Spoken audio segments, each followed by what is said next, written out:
घर को साफ़ सुथरा रखना कोई बच्चों का काम तो नहीं है, लेकिन ये कोई रॉकेट साइंस भी नहीं है कि आप इसको कर ना पाएँ। बहुत ही आसान है, कुछ टिप्स फॉलो करके आप अपने घर को हमेशा चमकता हुआ रख सकते हैं।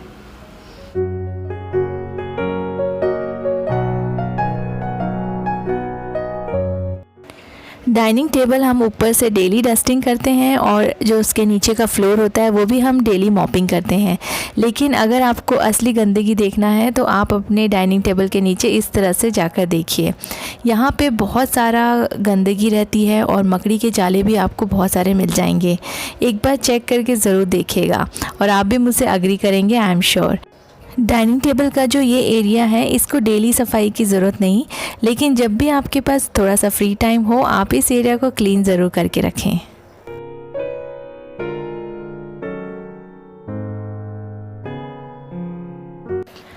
मेरे यहाँ दिन भर में कम से कम एक बार तो वॉशिंग मशीन ज़रूर चलती है। कभी कभी कपड़े ज़्यादा हों तो 2 बार भी मैं इसको चलाती हूँ।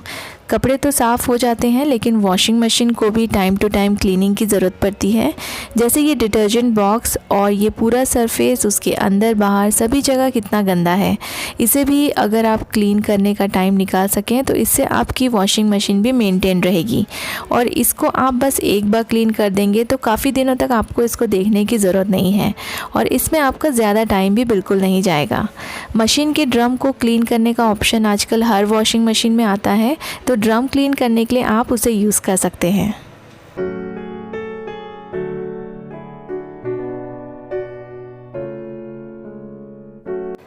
अपनी डेली रूटीन डस्टिंग जब भी आप करते हैं तो वंस इन अ वीक आप अपने कर्टन्स के रॉड्स को भी एक बार चेक कर लीजिए और अगर वो गंदे हैं तो आप एक कपड़े से उनको क्लीन कर सकते हैं।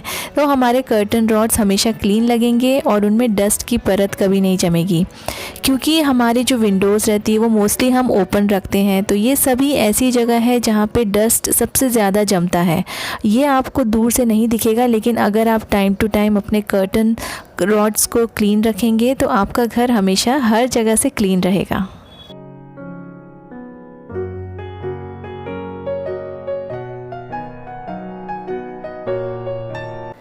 आप हमेशा डोर के बाहर एक डोर मैट ज़रूर रखते होंगे, लेकिन हमारी बालकनी से भी काफ़ी सारा डस्ट हमारे घर के अंदर आता है हमारे फुटवेयर से।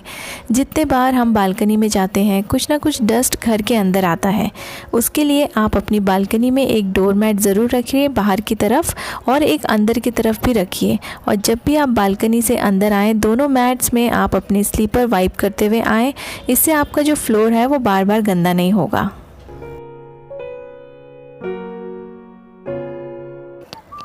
हमारी इस तरह के फुटवेयर जो ओपन डिज़ाइंस होते हैं जिनके, उनमें से तो नहीं, लेकिन जो हमारे वॉकिंग शूज़ होते हैं या स्पोर्ट्स शूज़ होते हैं उनमें से कई बार स्मेल आती है। स्पेशली आजकल गर्मी बहुत ज़्यादा है, उसकी वजह से भी, और मोस्टली रेनी सीज़न में जब हमारे शूज़ गीले होने के बाद पूरी तरह से सूख नहीं पाते तब भी ये प्रॉब्लम होती है। जब भी आपको लगे कि शूज़ से स्मेल आ रही है तो आप उसमें ओल्ड न्यूज़पेपर को रोल बनाकर उसमें अंदर की तरफ डाल दीजिए। कुछ ही घंटों में सारी स्मेल न्यूज़पेपर सोख लेगा और आपके शूज़ की स्मेल निकल जाएगी। नेक्स्ट टाइम आप जब भी अपनी बेडशीट चेंज करेंगे तो इस टिप को ज़रूर याद रखिएगा। फ्रेश बेडशीट बिछाकर हम अपने बेड को ऊपर से तो फ्रेश कर लेते हैं और क्लीन कर लेते हैं, लेकिन मैट्रेस के नीचे का जो डस्ट और गंदगी होता है वो वैसे ही रह जाती है। स्पेशली अगर वो बेड बच्चों का है तो आपको pencil, pen, eraser, rubber band, paper pieces ज़रूर मिल जाएंगे मैट्रेस के नीचे। तो जब भी आप बेडशीट चेंज करते हैं, अगर आपके पास थोड़ा सा टाइम है तो मैट्रेस हटाकर किसी डस्टर से या वैक्यूम क्लीनर से मैट्रेस के नीचे का सरफेस ज़रूर क्लीन करें।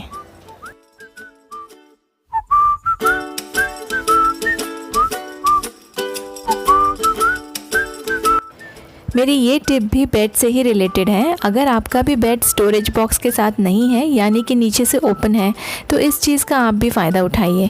ऐसे बेड को नीचे से क्लीन रखना बहुत आसान है। डेली क्लीनिंग में भी आप ये हैबिट इंक्लूड कर सकती हैं।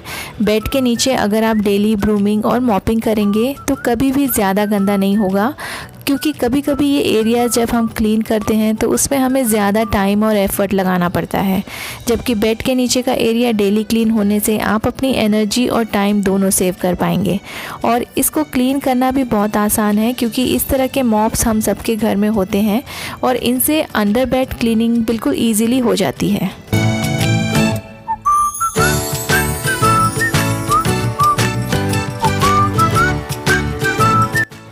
एम्प्टी बॉटल्स को अगर आप ओपन रखते हैं इस तरह से, तो ये बॉटल्स आपको यूज़ करने के पहले फिर से वॉश करनी पड़ती होगी, क्योंकि ओपन चीज़ों में डस्ट इजीली जम जाता है। आप जो बॉटल्स डेली यूज़ नहीं करते उनके लिए आप ऐसे बड़े कंटेनर्स यूज़ कर सकते हैं उनको स्टोर करके रखने के लिए। और ऐसा करने से आपकी जो बॉटल्स है वो हमेशा क्लीन रहेंगी, गंदी नहीं होंगी, उनको बार बार आपको वॉश करना नहीं पड़ेगा और आपके काउंटर पे क्लटर भी नहीं दिखेगा।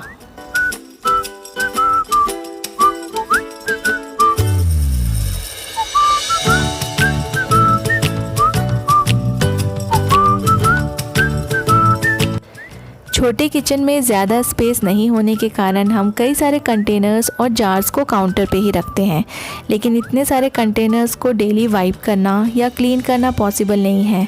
तो मैं जब भी कुकिंग करती हूँ, गैस पे खाना रखकर उस टाइम को मैं इस तरह से यूटिलाइज़ करती हूँ। खाना बनाते समय या मिल्क बॉईल करते समय हमें किचन में ही रुकना पड़ता है। अलार्म लगाकर हम दूध बॉईल होने के लिए नहीं छोड़ सकते, तो उस समय को आप यूटिलाइज़ कीजिए। बस जितने टाइम आप वहाँ खड़े हैं उतने टाइम जितने हो सके उतने कंटेनर्स को आप वाइप कर लीजिए। आपका टाइम भी यूटिलाइज़ हो जाएगा और आपकी क्लीनिंग भी हो जाएगी। और ऐसा आप रोज़ कर सकती हैं, थोड़े थोड़े कंटेनर्स आप डेली क्लीन कर सकती हैं।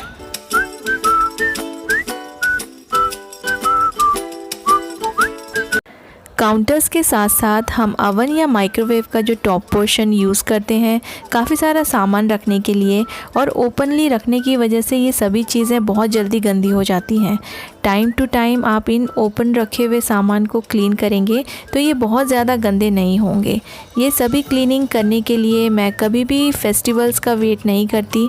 अगर हम इन सब क्लीनिंग को अपनी हैबिट में शामिल कर लेंगे तो आपका घर हमेशा क्लीन रहेगा, और वंस इन अ वीक और वंस इन अ मंथ आपको ढेर सारी क्लीनिंग नहीं करनी पड़ेगी।